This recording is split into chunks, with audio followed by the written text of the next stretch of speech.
Good morning children. Today we are going to discuss about charge on colloidal particles. Okay? तो first of all हम एक चीज़ जानते हैं कि हमारा जो कोलॉइडल सोल्यूशन होता है, ठीक है, हमारा कोलॉइडल सोल्यूशन या कोलॉइडल सॉल्ट जो होता है वो दो चीज़ों से मिलकर बना होता है। एक तो डिस्पर्स्ड फेज, ओके, जो हम लोग स्टार्टिंग से ही पढ़ते चले आ रहे हैं। दूसरा होता है डिस्पर्स्ड या डिस्पर्जन मीडियम, ओके। तो डिस्पर्स्ड फेज अगर हमारा पॉजिटिव है, डिस्पर्स्ड फेज मतलब कोलॉइडल पार्टिकल्स या डिस्पर्स्ड फेज पार्टिकल्स अगर पॉजिटिव है तो मीडियम हमारा अल्टीमेटली नेगेटिव होगा, और जितना ये पॉजिटिव होगा उतना ये क्या होगा, नेगेटिव होगा। तो ओवरऑल देखें तो हमारा कोलॉइडल सॉल्यूशन क्या होता है, न्यूट्रल होगा, ओके। अगर ऐसा हो जाए कि हमारा डिस्पर्स्ड फेज के जो पार्टिकल्स हैं वो नेगेटिव हो जाएं, तो जो डिस्पर्जन मीडियम होगा हमारा वो ऑटोमेटिक क्या हो जाएगा, पॉजिटिव हो जाएगा। क्लियर? और ये जितना नेगेटिव होगा ये उतना ही पॉजिटिव होगा। तो ओवरऑल कोलॉइडल सॉल्यूशन वापस हमारा कैसा होगा, न्यूट्रल होगा। तो ये फर्स्ट पॉइंट था, ठीक है। सेकेंड पॉइंट पे हम आते हैं। सेकेंड पॉइंट है हमारा कि सपोज करते हैं कि हमारे पास एक कोलॉइडल पार्टिकल है, ओके। इस कोलॉइडल पार्टिकल्स ने अपने चारों तरफ पॉजिटिव आयन को एड्जॉर्ब किया है। ये तो आपको पता ही है ना कि बहुत ही ज़्यादा हाई टेंडेंसी होती है कोलॉइडल पार्टिकल्स की अपने चारों तरफ एड्जॉर्ब करे वो अपने किसी भी पर्टिकुलर आयन को, पॉजिटिव को या फिर नेगेटिव को। तो सपोज करते हैं कि इस कोलॉइडल पार्टिकल ने अपने चारों तरफ पॉजिटिव आयन को एड्जॉर्ब किया है, ओके। तो इस तरह जो कोलॉइडल सॉल्यूशन मिलेगा या ऐसा कोलॉइडल सॉल्यूशन जिसमें कोलॉइडल पार्टिकल पॉजिटिवली चार्ज होते हैं उन्हें हम पॉजिटिव कोलॉइडल सॉल्यूशन कहते हैं। क्लियर? सेकेंड, अगर हमारा कोलॉइडल पार्टिकल अपने चारों तरफ नेगेटिव चार्ज को एड्जॉर्ब करता है, क्लियर,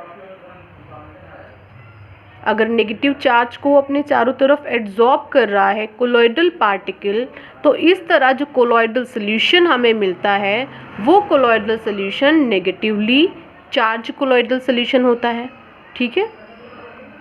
तो अब आपको एक काम करना है, आपको आपकी एनसीईआरटी में एक लिस्टिंग दी गई है।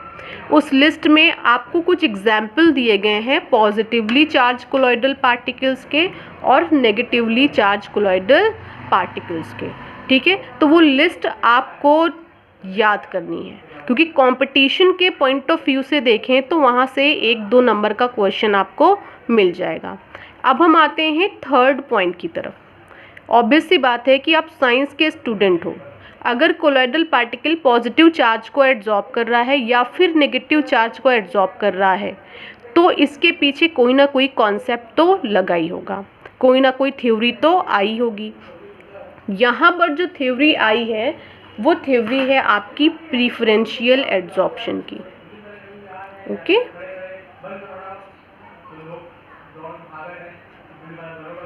Okay, preferential adsorption.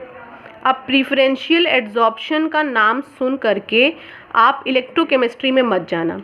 इलेक्ट्रोकेमिस्ट्री में जो प्रीफरेंस दिया जा रहा था पर्टिकुलर आयंस के एड्जॉर्प्शन के लिए, वहाँ पर कॉन्सेप्ट कुछ और था, यहाँ पर कॉन्सेप्ट कुछ और है, ओके। तो यहाँ पर हमें ये चेकआउट करना है कि जो कोलॉइडल पार्टिकल है उसके ऊपर कौन सा चार्ज आकर के एड्जॉर्ब हो। ये किस बेसिस पे हमें आपको बताना है, ये एक थ्योरी है प्रीफरेंशियल एड्जॉर्प्शन, इसके बेसिस पे हमें आपको बताना है, ओके। तो सबसे पहला मैं आपको एग्जाम्पल देने जा रही हूँ, ऐसा एग्जाम्पल देने जा रही हूँ जिस एग्जाम्पल में हमारा जो कोलॉइडल पार्टिकल होता है वो पॉजिटिवली चार्ज भी होता है और नेगेटिवली चार्ज भी होता है। अगर मैं ऐसा एग्जाम्पल आपको दूंगी तो आपको ज़्यादा समझ में आएगा, ठीक है। चलिए लेते हैं। यहाँ पर एग्जाम्पल है AgNO3 is added in 2Ki। देखिए यहाँ पर आप एक चीज़ समझने की कोशिश करिए। हमने क्या बोला, AgNO3 is added to Ki। इसका मतलब Ki क्या है, ज़्यादा अमाउंट में प्रेजेंट है। क्योंकि हमको पता है ना, पानी में ही हम चाय की पत्ती डालते हैं, चाय की पत्ती में पानी नहीं डालते। क्लियर? जब भी हम चाय बनाते हैं तो पानी लेते हैं, फिर चाय की पत्ती डालते हैं। सेम कॉन्सेप्ट यहाँ पर है। Ki हमारे पास ज़्यादा है, हमने उसमें क्या डाला है, AgNO3, तो Ki इसका मतलब एक्सेस में हो गया। अब हम इन दोनों के बीच में रिएक्शन कराते हैं। चलिए कराते हैं। ये हमारे पास क्या है, AgNO3 प्लस दूसरा रिएक्टेंट है Ki। ओके, Ki यहाँ पे एक्सेस में है मौजूद। क्लियर? अब आपको पता ही है रिएक्शन में क्या होने वाला है और क्या प्रोडक्ट बनने वाला है। K positive, I negative, NO3 negative, Ag positive, positive negative, negative positive, ठीक है, आपस में रिएक्ट करेंगे। तो जो हमें कोलॉइडल सोल्यूशन मिलेगा वो सिल्वर आयोडाइड का कोलॉइडल सोल्यूशन मिलेगा। तो ये हमें क्या मिल गया है, एक कोलॉइडल सॉल्ट मिल गया है। क्लियर? अब यहाँ पर बचा क्या है, K पॉजिटिव NO3। हम चाहें तो इन दोनों को एडअप करके KNO3 बना सकते हैं, लेकिन हम अभी ऐसा काम नहीं करेंगे। ठीक है, क्यों नहीं करेंगे अभी आपको आगे बताती हूँ। इनको हम इनकी आयोनिक फॉर्म में ही रहने देंगे।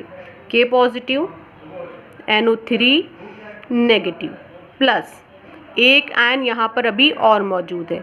आपको अपना यहाँ पे दिमाग लगाना पड़ेगा, कॉन्सेप्ट यहीं से निकलेगा। ठीक है, प्रेफरेंशियल एड्सॉर्प्शन का कॉन्सेप्ट यहीं से निकलेगा। ये ज़्यादा है, ये कम है। अगर हम सपोज करते हैं कि Ki की 20 मॉलिक्यूल्स हैं, AgNO3 के यहाँ पे 10 मॉलिक्यूल्स हैं, तो Ag के पॉजिटिव के 10 मॉलिक्यूल्स I नेगेटिव के 10 मॉलिक्यूल से ही तो रिएक्ट करके AgI बनाया होगा, क्योंकि ये तो न्यूट्रल है। न्यूट्रल का मतलब इसका जितना पॉजिटिव उधर से कितना नेगेटिव उतना ही लिया गया है, तो हमें ये सॉल्व मिल गया। क्लियर? अभी भी यहाँ पर 10I नेगेटिव बचा हुआ है, वो यहाँ पर हम लिख दे रहे हैं। क्लियर? अब आती है बात प्रिफरेंशियल एड्सॉर्प्शन की। अब ये जो पार्टिकल एक्चुअली हमारा बना है ये कोलॉइडल पार्टिकल है। ठीक है, अब इसको अपनी सरफेस पे किसको लेना है, नेगेटिव या पॉजिटिव आयन को। क्लियर? तो ये प्रेफरेंस इन तीनों आयन में से किसी एक को देगा। क्लियर? तो ये प्रेफरेंस इन तीनों आयन में से उसको देगा जो आयन इन दोनों यानी पॉजिटिव और नेगेटिव आयन में कॉमन होगा। तो AgI में अगर इन तीनों में चेकआउट करें तो क्या चीज़ कॉमन है, I नेगेटिव। तो इसका मतलब जो AgI है ये अपने चारों तरफ किसको लगाएगा, प्रेफरेंस किसको देगा, I नेगेटिव को। इस तरह इस AgI के चारों तरफ नेगेटिव आयन इसको क्या करेगा, चारों तरफ से घेर लेगा। किसका एड्सॉर्प्शन यहाँ पर हो गया है, नेगेटिव आयन का। और किस नेगेटिव आयन में भी किसका हुआ है, NO3 का नहीं हुआ है, I नेगेटिव का हुआ है। क्लियर? तो इस तरह जो कोलॉइडल सोल्यूशन अभी हमें मिला है वो नेगेटिवली चार्ज कोलॉइडल सोल्यूशन हमें मिला है। क्लियर? लेकिन AgI negatively charge colloidal solution के साथ साथ पॉजिटिवली चार्ज कोलॉइडल सोल्यूशन भी बनाता है। क्लियर? यहाँ पर बच्चों अगर हम लैंग्वेज थोड़ी सी चेंज कर दें, पहले हमने AgNO3 को Ki में ऐड किया था, तो Ki इसका मतलब क्या था, एक्सेस में था। बट अभी हम क्या करें, Ki को is added into AgNO3। AgNO3 में हम किसे डाल रहे हैं, Ki को डाल रहे हैं। इट मीन्स अब क्या चीज़ एक्सेस में प्रेजेंट है, AgNO3। चलिए अब हम रिएक्शन कराते हैं। ठीक, रिएक्शन सेम होने वाली है, AgNO3 प्लस Ki और सेम सॉल्व हमें मिलने वाला है AgI plus K positive plus NO3 negative plus. अभी हम यहाँ पे रुक जाते हैं। क्यों रुक जा रहे हैं, क्योंकि अभी एक्सेस में कौन प्रेजेंट है, AgNO3। और हम सपोज कर लेते हैं AgNO3 के यहाँ पे कितने मॉलिक्यूल्स हैं, 20 मॉलिक्यूल्स हैं। कम अमाउंट किसका है, Ki का। तो ऐसा हम सपोज कर लेते हैं कि Ki यहाँ पे 10 है। तो यहाँ से 10 पॉजिटिव, यहाँ के 10 नेगेटिव, यानी I के 10 नेगेटिव को न्यूट्रल करके क्या बना लिए हैं, Agi बना लिए हैं। बाकी 10 Ag पॉजिटिव तो अभी बचा हुआ है, क्योंकि 20 मॉलिक्यूल हमने लिए हैं ना। 10 तो ये बना लिए Agi, 10 अभी बचा हुआ है। ठीक है, तो यहाँ पे क्या हो गया, Agi अभी बच गया है। क्लियर। तो ये 3 आयंस यहाँ पे प्रेजेंट है, K positive, Ag positive, NO3 negative. Clear. तो अब बात अराइज होती है कि अब यहाँ पर जो Agi है ये किसको प्रीफरेंस देगा। अब तो यहाँ पे कॉमन आयन I है नहीं, तो कॉमन है कौन, Ag है। तो यहाँ पे प्रीफरेंस किसको मिलेगी, ये कोलॉइडल पार्टिकल्स किसको प्रीफरेंस देने जा रहा है, Ag को। क्लियर।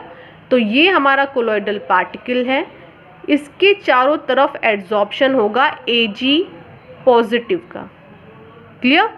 तो इसका मतलब सीधा सीधा सा ये है कि इस पर्टिकुलर कोलॉइडल पार्टिकल्स के चारों तरफ क्या प्रेजेंट होगा, पॉजिटिवली चार्ज प्रेजेंट होगा।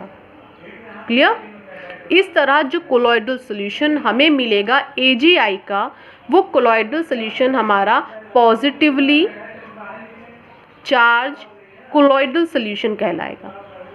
क्लियर। तो आई होप कि अब आपको समझ में आ गया होगा कि प्रीफरेंशियल एड्जॉर्प्शन थ्योरी का मतलब क्या है और किस आयन को प्रीफरेंस मिलेगी। क्लियर। अब हम नेक्स्ट टर्मिनोलॉजी पे चलते हैं, वो है हमारा Helmholtz electrical double layer. Okay, double layer. ठीक है बच्चों, अब यहाँ पर हम हेल्महोल्ट्ज़ इलेक्ट्रिकल डबल लेयर को पढ़ेंगे, साथ में हमें एक नई टर्मिनोलॉजी मिलेगी, वो होगी जीटा पोटेंशियल की, जिसको जेटा पोटेंशियल भी कहा जाता है। अब आपने ये देख लिया कि Agi था, Agi के ऊपर कौन सी लेयर आ गई है, पॉजिटिव की। वैसे ही आपने पॉजिटिवली चार्ज कोलॉइडल पार्टिकल में देखा ऐसा, और नेगेटिवली चार्ज कोलॉइडल पार्टिकल में आपने कुछ ऐसा कॉन्सेप्ट देखा। ये नेगेटिवली चार्ज कोलॉइडल पार्टिकल था। क्लियर। अब हम क्या करते हैं, हम एक एग्जाम्पल लेते हैं, तो इधर नेगेटिवली चार्ज या पॉजिटिवली चार्ज कोई भी ले लें, कोई फ़र्क नहीं पड़ेगा, कॉन्सेप्ट सेम होने वाला है। ठीक है, तो सपोज़ हम करते हैं कि हमारे पास ये Agi का कोलॉइडल पार्टिकल है, इस पे ये क्या है, नेगेटिव चार्ज है। ठीक है, इसके बाद ये नेगेटिव चार्ज से चारों तरफ से घिरा हुआ है। इस नेगेटिव चार्ज को बैलेंस करने के लिए इस रिएक्शन में देखिए पॉजिटिव चार्ज भी मौजूद है, वो क्या है, Ki। NO3 को जाने दीजिए, नेगेटिव के बाद नेगेटिव नहीं आएगा, नेगेटिव के बाद पॉजिटिव आएगा। तो इसको बैलेंस करने के लिए यहाँ पे कौन आएगा, K पॉजिटिव आएगा, जो चारों तरफ से सराउंड कर लेगा। ठीक है, इस तरह हम क्या देख रहे हैं कि एक लेयर नेगेटिव की बन गई और दूसरी लेयर किसकी बन गई, पॉजिटिव की बन गई। इसको हम सेपरेट करते हैं, एक साइड में लेके जाते हैं। ये आपका क्या है, Agi है। Agi को चारों तरफ से पहले किसने घेर लिया है, नेगेटिव ने घेर लिया। उसके बाद उसको नेगेटिव को चारों तरफ से किसने घेर लिया है, पॉजिटिव ने घेर लिया। क्लियर। अब हमें देखना क्या है, ये जो स्ट्रक्चर बन गया है, जो पहली लेयर है इसमें, ये फर्स्ट लेयर है। ओके, नेगेटिव वाली फर्स्ट लेयर है, जो पॉजिटिव ने इसको घेरा, ये कौन सी लेयर है, सेकेंड लेयर है। जो फर्स्ट लेयर है हमारी, इस लेयर को हम नाम देते हैं फिक्स्ड लेयर का। ओके, और ये जो सेकेंड लेयर है हमारी, सेकेंड लेयर को हम लोग डिफ्यूज्ड लेयर के नाम से भी जानते हैं। Okay, diffused layer. ओके, तो ये हमारी डिफ्यूज्ड लेयर हो गई, क्योंकि ये लेयर कंटिन्यू मूव किया करती है, यानी जो सेकेंड लेयर है कंटिन्यू मूव किया करती है, इस वजह से इसको हम मूविंग लेयर या फिर स्लिपरी लेयर, स्लिप भी करते, भाई मूव करेगी तो कंटिन्यू स्लिप करते जाएंगे आयंस, तो स्लिपरी लेयर के नाम से भी जानते हैं। ओके, अब ये जो सेटअप हमें मिल गया है फर्स्ट लेयर यानी फिक्स्ड लेयर और डिफ्यूज लेयर का, इन दोनों को ही कंबाइनली हम बोलते हैं हेल्महोल्ट्ज इलेक्ट्रिकल डबल लेयर। ठीक है, अब हम नेक्स्ट आते हैं, नेक्स्ट पॉइंट यहीं से निकलेगा, वो है हमारा जीटा पोटेंशियल, बहुत लोग इसको जेटा पोटेंशियल भी बोलते हैं।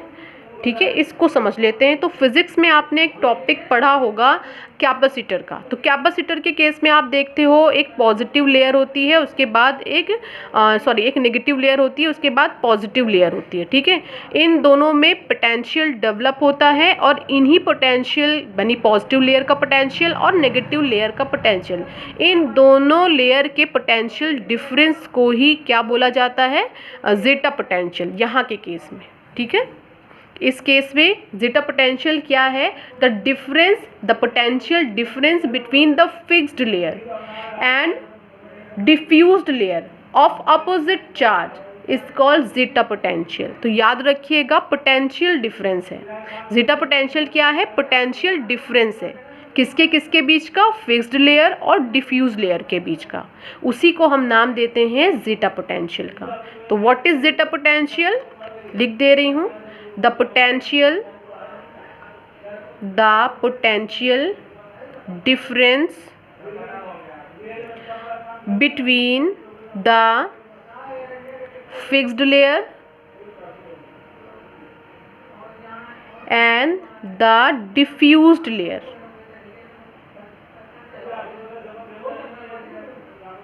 of opposite charges is called zeta potential। अब बच्चों अब हमें देखना है ये जो चार्ज डेवलप हो रहा है कोलॉइडल पार्टिकल्स के ऊपर एड्जॉर्प्शन के थ्रू, इन चार्ज से कोलॉइडल सॉल्यूशन को क्या बेनिफिट होता है। ठीक है, तो अगर सपोज हमने मान लिया कि हमारे पास ये एक कोलॉइडल पार्टिकल है, एक ये कोलॉइडल पार्टिकल है, एक ये कोलॉइडल पार्टिकल है, इन सारे ही कोलॉइडल पार्टिकल्स के ऊपर नेगेटिव चार्ज डेवलप हुआ। एक बात ध्यान में रखिएगा, अगर कोलॉइडल सॉल्यूशन में किसी एक भी कोलॉइडल पार्टिकल के ऊपर नेगेटिव चार्ज डेवलप हो गया तो सॉल्यूशन में जितने भी कोलॉइडल पार्टिकल हैं सबके ऊपर नेगेटिव ही चार्ज होगा। क्लियर, तो नेगेटिव चार्ज डेवलप हो गया, वैसे ही इसके ऊपर भी होगा। ठीक है, वैसे ही इसके ऊपर भी होगा। तो सेम चार्ज डेवलप हो जाने की वजह से हर एक कोलॉइडल पार्टिकल के बीच में फोर्स ऑफ रिपल्शन डेवलप हो जाएगा। ठीक है, जब फोर्स ऑफ रिपल्शन डेवलप हो जाएगा तो ये एक दूसरे से एग्रीगेट नहीं हो पाएंगे, यानी एक दूसरे से ऐड नहीं हो पाएंगे। जब एक दूसरे से ऐड नहीं हो पाएंगे तो कोएगुलेट नहीं हो पाएंगे, जब कोएगुलेट नहीं हो पाएंगे तो सेटल नहीं हो पाएंगे। ठीक है, और जब ये सेटल नहीं हुए तो इट मीन्स ये क्या है, स्टेबल है। क्लियर, तो ये जो चार्ज डेवलप हुआ है कोलॉइडल पार्टिकल्स के चारों तरफ, ये कोलॉइडल सॉल्यूशन को स्टेबिलिटी प्रोवाइड करता है। क्लियर, नाउ नेक्स्ट टॉपिक की तरफ हम आते हैं। नेक्स्ट टॉपिक है हमारा इलेक्ट्रोफोरेसिस। ओके, इलेक्ट्रोफोरेसिस को इस चैप्टर में आपको 2 बार पढ़ना होगा। मैं अभी आपको पढ़ा दे रही हूँ, इसके बाद जब आएगा तो आपको मैं फिर वापस नहीं पढ़ाऊँगी। ठीक है, तो इलेक्ट्रोफोरेसिस का जो कॉन्सेप्ट था ये हम लोग लाए क्यों, ये कॉन्सेप्ट जो था इसने प्रूव किया था, ये प्रूव किया था कि जो हमारे कोलॉइडल पार्टिकल्स होते हैं, ठीक है, या तो ये पॉजिटिवली चार्ज होते हैं, ठीक है, या फिर ये नेगेटिवली चार्ज होते हैं। क्लियर, ये इलेक्ट्रोफोरेसिस प्रोसेस के थ्रू ही प्रूव किया गया था। इस प्रोसेस में होता क्या है, हमारे पास एक यू शेप की ट्यूब होती है। क्लियर, इस यू शेप की ट्यूब में हम 2 इलेक्ट्रोड लगाते हैं। ये देखिए हम लोग लगा दे रहे हैं 2 इलेक्ट्रोड। क्लियर, एक इलेक्ट्रोड को हम सपोज करते हैं कि ये कैथोड, पॉजिटिव टर्मिनल से जोड़ दिया तो कैथोड की तरह बिहेव करेगी, और दूसरे को नेगेटिव टर्मिनल से हम ऐड कर देते हैं तो ये एनोड की तरह बिहेव करेगी। ठीक है, अब हमने इसके अंदर क्या फिल कर दिया है, अपना कोलॉइडल सॉल्यूशन फिल कर दिया। यहाँ पे हमारा है कोलॉइडल सॉल्यूशन। ओके, अब हमें कुछ नहीं करना होता है, इसमें हमें इलेक्ट्रिसिटी को प्रोवाइड करना होता है। ठीक है, इलेक्ट्रिसिटी प्रोवाइड जब हम करते हैं तो हमें क्या पता चलता है, हमें ये पता चलता है कि जो अगर हमारे कोलॉइडल पार्टिकल्स जो हैं, अगर वो पॉजिटिवली चार्ज कोलॉइडल पार्टिकल्स हैं तो वो मूव कर जाएंगे एनोड की तरफ, और अगर कोलॉइडल पार्टिकल्स नेगेटिव चार्ज है तो वो मूव कर जाएंगे कैथोड की तरफ, क्योंकि आपको पता है अपोजिट चार्ज की तरफ ही मूवमेंट होता है। तो अगर नेगेटिव है तो पॉजिटिव क्या है, कैथोड इधर मूव करेगा, अगर पॉजिटिव है तो किसकी तरफ मूव करेगा, एनोड की तरफ मूव करेगा। ठीक है, तो यहाँ पर सपोज हमने कर लिया कि जो हमारे कोलॉइडल पार्टिकल्स थे, दिखा दे रही हूँ नीचे वापस बना करके, वो सब के सब कहाँ मूव कर गए हैं, कैथोड की तरफ। ये क्या है, हमारा कैथोड है, और जितने भी कोलॉइडल पार्टिकल्स थे वो सब के सब कहाँ आ गए, कैथोड की सरफेस पे आकर के पेस्ट हो गए हैं। पेस्ट इट मीन्स यहाँ पे क्या इकट्ठा हो गया, प्रेसिपिटेट इकट्ठा हो गया, किसका, कोलॉइडल पार्टिकल्स का। तो इसने ये चीज़ इंडिकेट कर दिया कि यहाँ पर जो कोलॉइडल पार्टिकल्स हैं उनके ऊपर क्या प्रेजेंट है, चार्ज प्रेजेंट है।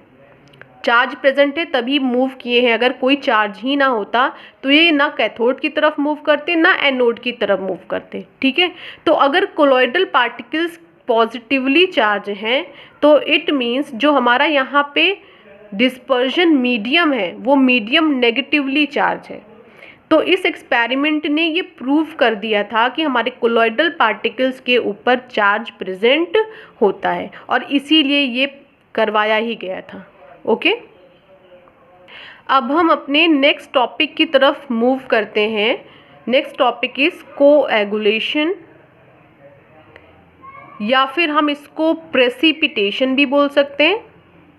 ओके, और कई बुक में आपको ये फ्लॉकुलेशन के फॉर्म में भी मिल सकता है। ठीक है, ये 3 हेडिंग लगेगी जिसका मीनिंग क्या होगा, सेम होगा। तो अब मैं आपको ये बता दे रही हूँ कि सपोज़ हमारे पास ये कोलॉइडल पार्टिकल्स हैं। ठीक है, ये हैं कोलॉइडल पार्टिकल्स, ये कोलॉइडल पार्टिकल्स हैं। ये कोगुलेट क्यों नहीं होते हैं, मैंने आपको बताया कि ये कोगुलेट या प्रेसिपिटेट क्यों नहीं होते हैं, क्योंकि इनके सबके ऊपर क्या होता है, सेम चार्ज होता है। अगर नेगेटिव है तो सबके ऊपर नेगेटिव, नेगेटिव है तो सबके ऊपर नेगेटिव, एक लाइन से नेगेटिव, ये भी नेगेटिव, ये भी नेगेटिव, ये भी सब नेगेटिव हो गए। ठीक है, और सेम चार्ज एक दूसरे को क्या करेगा, रिपल करेगा। रिपल करेगा तो कभी भी ये एक दूसरे से जुड़ नहीं पाएंगे, जुड़ नहीं पाएंगे तो कोगुलेट नहीं हो पाएंगे, इट मीन प्रेसिपिटेट भी नहीं बन पाएगा। तो हमारा इस हेडिंग में हमारा टारगेट क्या है, हमारा टारगेट ये है कि इन कोलॉइडल पार्टिकल्स की सरफेस पे ये जो चार्ज हैं, इन चार्ज को हम हटा दें। देखिए, कोलॉइडल पार्टिकल की सरफेस से हम चार्ज हटा देंगे तो ये कोलॉइडल पार्टिकल्स क्या हो जाएंगे, चार्जलेस हो जाएंगे। ठीक है, उसके बाद ये सब के सब क्या कर जाएंगे, एक दूसरे से जुड़ जाएंगे। जुड़ जाएंगे तो एक बड़े पार्टिकल में कन्वर्ट हो जाएंगे, वेटेड हो जाएंगे। उसके बाद ये क्या कर जाएंगे, प्रेसिपिटेट की फॉर्म में सेटल हो जाएंगे, यानी क्या हो गए हैं, ये कोएगुलेट हो गए हैं। और यही हमारी हेडिंग है। तो ओवरऑल इसमें हमको करना क्या है, ये जो कोलॉइडल पार्टिकल हैं जिनके ऊपर प्रिफरेंशियल एड्जॉर्प्शन के थ्रू ये चार्ज डेवलप हो गए हैं, इन चार्ज को हमें हटाना है। हटाना इसलिए है कि ये चार्जलेस हो जाएंगे, न्यूट्रल हो जाएंगे, तो ये एक दूसरे से क्या हो जाएंगे, जुड़ पाएंगे। सेम चार्ज की वजह से तो ये रिपल कर रहे थे एक दूसरे को।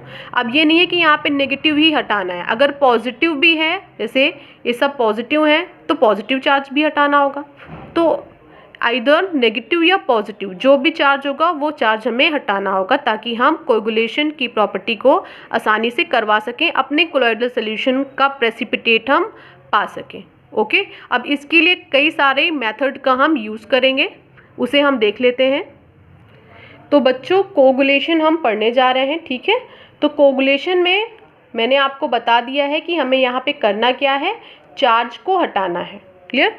जो हमारे वो उस चार्ज को जो हमारे कोलॉइडल पार्टिकल की सरफेस पे एड्जॉर्प्शन के थ्रू आ गया है, चाहे वो पॉजिटिव हो चाहे वो नेगेटिव हो, उस चार्ज को हमें हटाना होगा, ठीक है। तो हमारे पास दो तरह के कोलॉइडल सोल्यूशन होते हैं। एक तो होता है lyophobic colloidal solution, colloidal solution.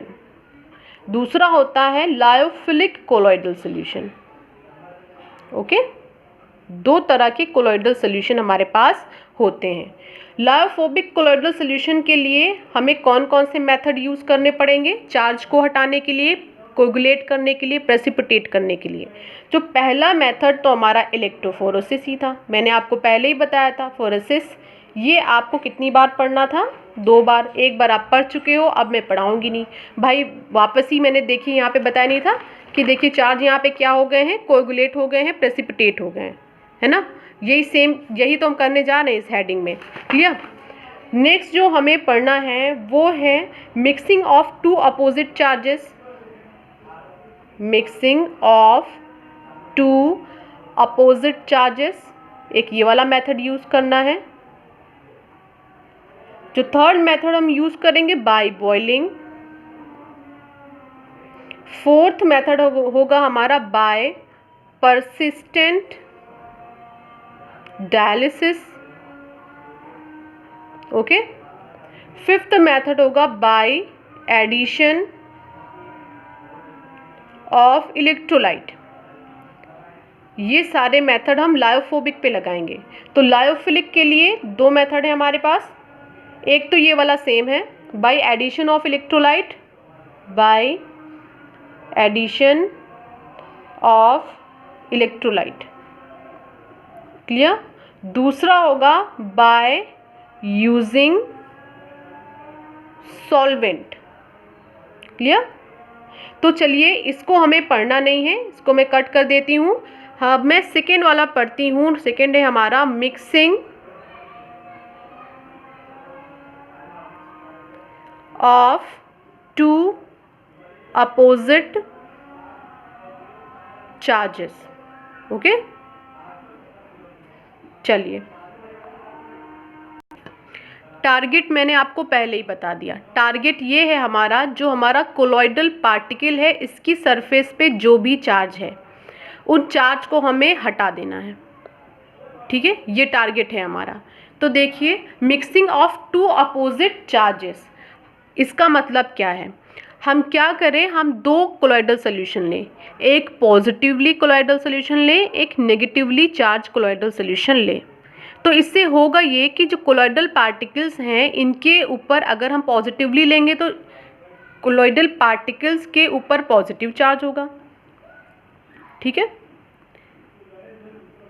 और अगर हम नेगेटिवली कोलॉइडल सोल्यूशन लेंगे तो कोलॉइडल पार्टिकल के ऊपर नेगेटिव चार्ज होगा, ठीक है। तो इससे होगा क्या, इसका जो पॉजिटिव है इसका जो नेगेटिव है वो क्या हो जाएगा, एक दूसरे को न्यूट्रल कर देगा। इसका पॉजिटिव, सारे पॉजिटिव नेगेटिव इस तरह से क्या हो जाएंगे, न्यूट्रल हो जाएंगे। और इस तरह से नीचे इसका ये पूरा प्रेसिपिटेट सेटल डाउन हो जाएगा और इधर कोलॉइडल पार्टिकल का प्रेसिपिटेट सेटल डाउन हो जाएगा। इस तरह से हम क्या कर लेंगे, दोनों ही कोलॉइडल पार्टिकल्स को या दोनों ही कोलॉइडल सोल्यूशन को कोएगुलेट कर लेंगे और सबके प्रेसिपिटेट को पा लेंगे। इसके लिए जो एनसीईआरटी में एग्जाम्पल दिया गया है वो देखिए। सपोज कि हमारे पास क्या है, ये एक कंटेनर है। इस कंटेनर में हमने लिया है एक कोलॉइडल सोल्यूशन FeOH का होल थ्राइस। दूसरा कोलॉइडल सोल्यूशन जो हमने लिया है ये है फेरिक हाइड्रोक्साइड, ओके। जो दूसरा कोलॉइडल सोल्यूशन हमने लिया है वो है आर्सेनस सल्फाइड AS2S3, ओके। अब जो हमारा